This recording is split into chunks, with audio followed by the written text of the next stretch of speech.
untuk masyarakat biar mudah buat SKCK nih Pak. Bisa nggak sih Pak bikin SKCK tembak?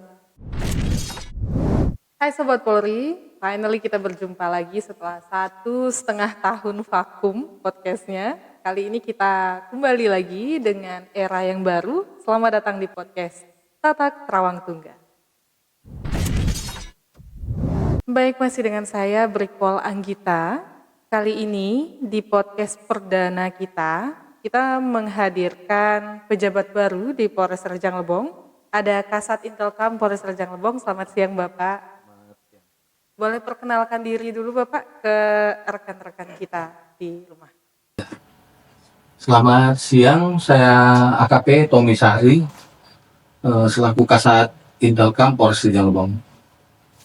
Oke, nah teman-teman semua, biasanya jarang terlihat nih Kasat Intelkam ya Pak ya.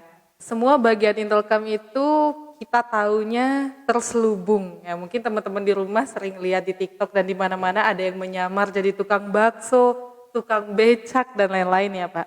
Nah, di sini kita mau kasih tahu juga ke teman-teman di rumah bahwa Sat Intelkam itu juga ada bagian pelayanan masyarakatnya ya Pak ya. Jadi ada beberapa bagian staf yang memang berinteraksi langsung ke masyarakat.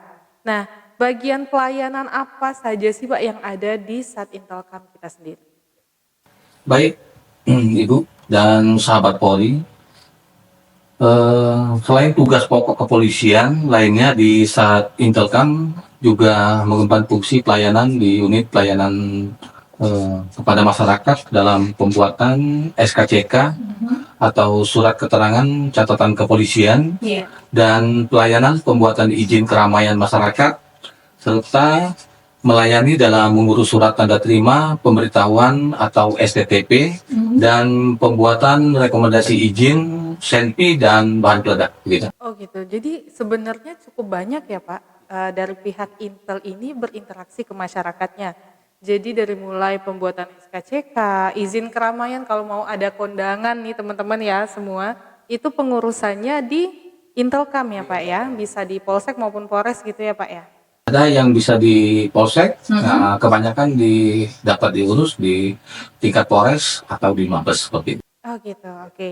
Nah sekarang kan sedang banyak juga setiap mau cari kerja atau mungkin yang baru-baru ini caleg dan sebagainya, itu kan perlu mengurus SKCK ya Pak ya.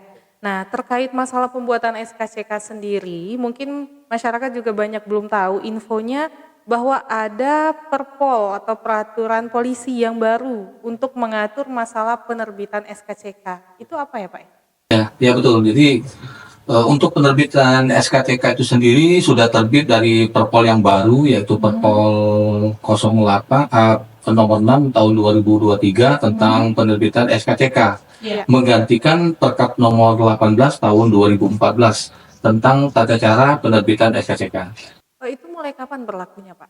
Jadi setelah keluar Perpol nomor 6 2023 pada bulan Oktober tahun 2023, maka Perkap nomor 18 tahun 2014 sudah tidak dipakai lagi sebagai pedoman. Walaupun sebenarnya di lapangan ada petunjuk dari Badan Intelijen Negara, ada 3 Polres yang ditunjuk sebagai proyek pilot Perpol nomor 6 tahun 2023, yaitu Polres di daerah wilayah Indonesia Barat dan Timur serta wilayah Indonesia Tengah sampai bulan Juli kemarin. Berarti nggak semuanya kemarin Pak ya? Ini kan juga ada pergantian nih, tadi kan saya dengar dari yang 06 ke menggantikan yang 18 di Perkap gitu ya. Yang baru poinnya apa sih Pak dari pergantian ini supaya mungkin nggak semua masyarakat ini mengerti namanya Perpol dan Perkap gitu Pak ya. Jadi untuk memudahkan mereka apa sih Pak yang berbeda dari aturan lama ke aturan barunya untuk pembuatan SKCK? Jadi ini yang penting dari Perpol nomor 6 tahun 2023 adalah perbedaan persyaratan dalam penerbitan SKCK. Jadi kalau yang dahulu belum dilampirkan bukti persyaratan aktif BPJS, terus JKN, mulai 1 Agustus tahun 2024 kemarin itu, jadi sudah mulai dilakukan Perpol 06 tahun 2023. Itu tertuang dalam pasal 4 Perpol nomor 6 tahun 2003 tentang persyaratan, dan kalau dulu diperlukan sidik jari, kini aplikasi SKCK yang baru tidak memerlukan nomor sidik jari. Oh, berarti tidak melampirkan sidik jari lagi Pak ya? Tidak pakai melampirkan sidik jari, jadi yang ada perekaman sidik jari dengan memakai alat perekaman sidik jari yang ada di unit pelayanan SK. Jadi kayak itu, jadi nggak menggunakan lagi. Jadi ditambahkan sedikit tentunya sebelum terbit Perpol nomor 6 tahun 2023 pada bulan Oktober 2023 antara BIK dan BPJS sudah terlebih dahulu melakukan MOU pada bulan September yang tertuang pada nomor PKS B 4008 9 Romawi 2023. Jadi tujuan dari MOU ini adalah untuk perlindungan kesehatan kepada pemohon SKCK dan dukungan kami untuk mencegah ketidakpatuhan terhadap pelaksanaan program JKN dari pemerintah. Dari yang dijelaskan tadi, berarti kita lihat poin penggantiannya adalah dari yang selama ini sidik jari, rekam sidik jari, yang itu berlaku seumur hidup ya Pak ya. Rekam sidik jari digantikan dengan BPJS Kesehatan, JKN ya, JKN Kesehatan ya. Jadi selain juga ini untuk pengeluaran SKCK, polisi juga mendukung program pemerintah untuk memastikan bahwa masyarakat ini terjamin kesehatannya gitu ya Pak ya. Nah jadi bagaimana kalau misalnya ini kan banyak pemohon kita apalagi yang di daerah terutama Rejang Lebong mungkin ada saja yang tidak memiliki jaminan kesehatan atau BPJS atau jaminan kesehatan nasional apapun gitu Pak. Ada solusinya nggak Pak? Gimana? Ya Ibu dan sahabat Polri, jadi untuk pemohon yang belum punya BPJS bisa mendaftar dulu ya melalui online di barcode yang ada di loket pelayanan atau bisa meminta tolong petugas yang ada di loket pelayanan SKCK atau Capandawa di nomor 08818165 atau aplikasi JKN Mobile. Nah, terus untuk yang baru mendaftar dan belum aktif cukup menunjukkan nomor virtual akunnya saja. Karena masa pengaktifan BPJS itu 14 hari, jadi cukup tunjukkan nomor virtual akunnya saja agar pelayanan SKCK tidak terhambat. Oke, berarti yang penting sudah terdaftar gitu Pak ya. Perkara aktif atau belum itu nggak jadi masalah. Yang penting sudah terdaftar di jaminan kesehatan ya. Karena juga Sobat Polri, kita perhatikan belakangan ini di instansi manapun atau mengurus surat menyurat di bagian apapun, rata-rata sudah memerlukan surat jaminan kesehatan ya Pak ya, untuk mendukung supaya Indonesia tetap sehat gitu ya. Nah, selain itu Pak, selain jaminan kesehatan, biasanya apa aja nih keperluan yang digunakan masyarakat ini Pak, maksudnya untuk SKCK ini biasanya digunakan untuk apa aja gitu Pak? Jadi untuk keperluannya itu masyarakat biasanya untuk melamar pekerjaan, melanjutkan pendidikan dan pencalonan pejabat publik. Jadi persyaratan menjadi Caleg kayak kata kita di awal tadi ya Pak ya? jadi persyaratan menjadi anggota TNI, anggota Polri, terus untuk penerbitan visa atau pindah kewarganegaraan. Dan untuk pencalonan pejabat publik untuk tingkat kabupaten nanti yang tanda tangan Bapak Kapolres, Bapak Kapolres langsung. Sedangkan untuk di tingkat provinsi itu Dirintelkam langsung, dan untuk tingkat pusat itu Kabak Intelkam atau Kabid Dianmas. Oh gitu, berarti ada tingkatannya untuk khusus legislatif atau pejabat-pejabat daerah gitu Pak ya? Karena belakangan juga kan kita akan menghadapi pemilihan-pemilihan umum lagi nih ya kan Pak? Nah ini Sobat Polri harus tahu bahwa saat Intelkam ini yang berperan penting terutama di Rejang Lebong. Jadi kalau ada apa-apa boleh nih cari Pak Kasat Intelnya ini kalau ada informasi ya Pak ya yang perlu ditangani oleh kepolisian. Nah selain itu juga kalau mengurus keperluan tadi kan Bapak bilang ada untuk pindah kewarganegaraan, berarti kan juga keperluan-keperluan visa luar negeri. Nah itu bisa nggak Pak buat SKCK-nya itu di Polres kita? Misalnya ada orang Curup mau keluar negeri ini, buatnya di sini atau di mana Pak? Jadi kalau khusus untuk keperluan ke luar negeri, itu pengurusannya sesuai dengan perpol yang baru harus mengurus di Mabes Polri. Oh gitu. Ya. Nah jadi biar Sobat Polri kita juga tahu nih Pak ya, karena jujur aja mungkin saya pun kalau bukan Bapak kasih tahu nih, saya nggak ngeh yang bagian itu, karena nggak semua orang keluar negeri nih, apalagi polisi nggak bisa ya Pak ya. susah ya Pak. Nah jadi untuk kepengurusan ke luar negeri itu ada tingkatannya ya Sobat Polri ya. Kalau untuk ke luar negeri itu di Mabes ya Pak ya, sesuai dengan perkap terbaru tadi ya. Oke. Untuk masyarakat biar mudah buat SKCK nih Pak, bisa nggak sih Pak bikin SKCK tembak? Bisa, Oh bisa, bisa. bisa. Wah Sobat Polri, ini harus diperhatikan nih. Bisa buat SKCK tembak, ini penasaran banget nih kami Pak. Itu maksudnya gimana tuh Pak? Inovasi dari kepolisian atau gimana Pak? Jadi itu salah satu inovasi dari kita. Jadi sekarang ini sudah ada online ya dalam pembuatan SKCK. Jadi selain pembuatan secara manual di loket SKCK Polri juga melayani pembuatan SKCK secara online. Jadi Polri sudah membuat aplikasi Polri Super App yang bisa di-download melalui aplikasi Play Store atau App Store. Di situ masyarakat bisa membuat SKCK secara online, sehingga nantinya tinggal dibawa bukti barcode-nya dan bisa langsung dicetak di loket SKCK.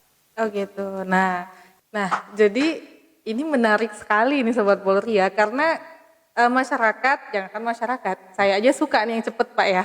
Namanya istilah dari kita nih dari masyarakat pasti mau yang tembak, artinya mau yang cepet. Nah sekarang dari Intelkam sudah menyediakan nih untuk mereka yang mau nembak, dalam artian mau cepet, karena semuanya sudah sistem online ya Pak. Jadi bisa di-download di Super App, itu mau iOS, Android semua bisa di-download ya Pak ya. Dan di situ sebenarnya itu nggak cuma Sat Intelkam, semuanya mau untuk pembuatan SIM dan lain-lain itu ada informasinya di situ juga ya Sobat Polri ya. Nah, kalau tadi kita udah dengar yang tembaknya nih Pak. Nah, kalau misalnya yang manual, kalau mereka males nih untuk yang online-nya mau datang langsung, itu persyaratan yang harus disiapkan apa aja Pak? Jadi untuk persyaratan pembuatan SKCK manual itu persyaratan dengan membawa fotokopi KTP, fotokopi KK dan fotokopi akte lahir. Terus fotokopi paspor bagi keperluan keluar negeri.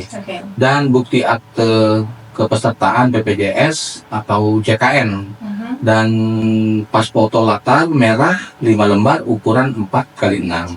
Dan mengisi screening nanti kita siapkan di tempat SKCK, tes bagi pemohon yang membuat SKCK secara manual.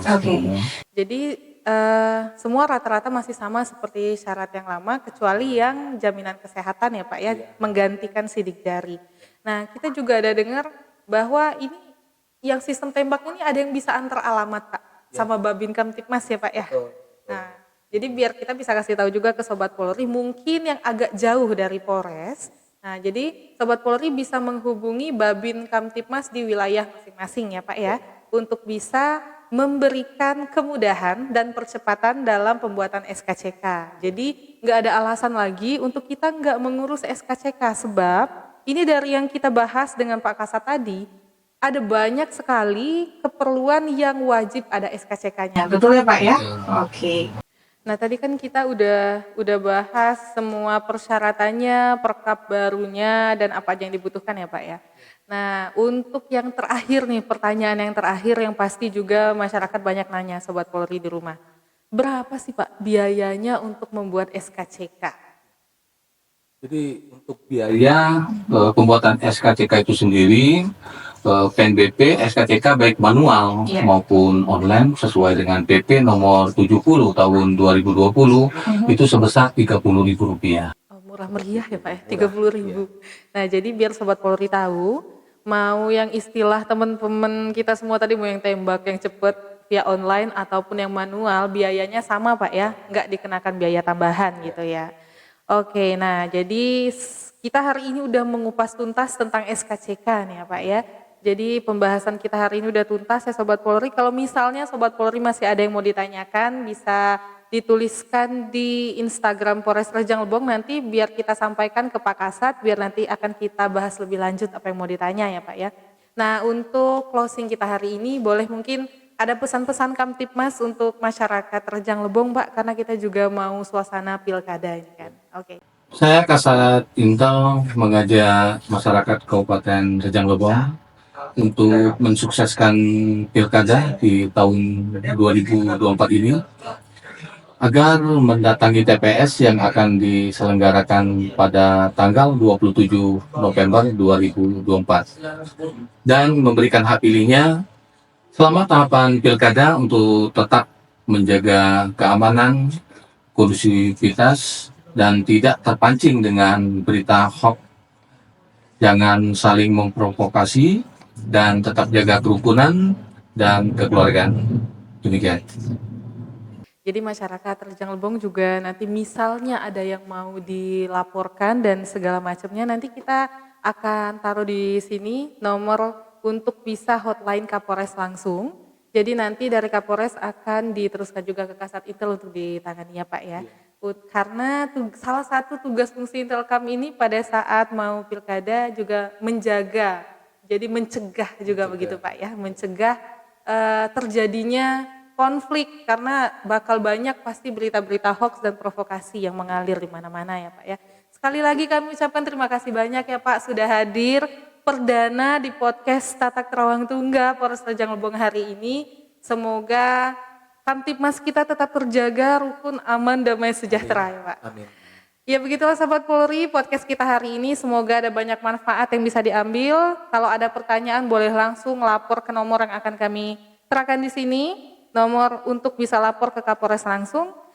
Semua pertanyaan juga bisa dituliskan di Instagram Polres Rejang Lebong, akan kami respon secepatnya. Saya Brigpol Anggita dan Kasat Intelkam Polres Rejang Lebong mengucapkan terima kasih banyak dan sampai jumpa.